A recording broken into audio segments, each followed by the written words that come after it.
কি করছো? এই যে মালাই টি খাচ্ছি। আমি আজকে এখন এসে গেছি হচ্ছে ইরানি টিতে বাইপাসে। আর এখানে এখন খাচ্ছি হচ্ছে মালাই টি। জাস্ট মালাইটা দেখো তোমরা, মানে কি বলবো। আর রাজুর মালাইটা তো খেয়ে নিয়েছে, আমার মালাইটা দেখো। আর রাজুকেও একটু দেখে নাও। কি খাচ্ছ বলো? মালাই টি। আর এটা কি পয়লা বৈশাখের ড্রেস নাকি?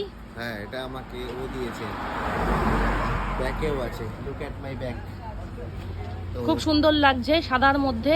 গরম পড়ে গেছে, পয়লা বৈশাখে তো খুবই গরম। যাই হোক, এই গরমের মধ্যে এই ড্রেস। আর আমরা এখন বাড়াইপুরে, দেখো কি লুকটা কি সুন্দর লাগছে।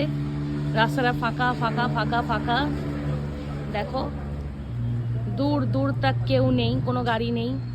খুবই সুন্দর লাগছে, তাই তোমাদের সাথেও একটু শেয়ার করলাম। টাটা। যাই হোক, টাটা সবাইকে। আর চাটা এখন একটু শেষ করে নিই, দেখা হচ্ছে আবার একটু পরে। বাই, টাটা করে দাও। টাটা।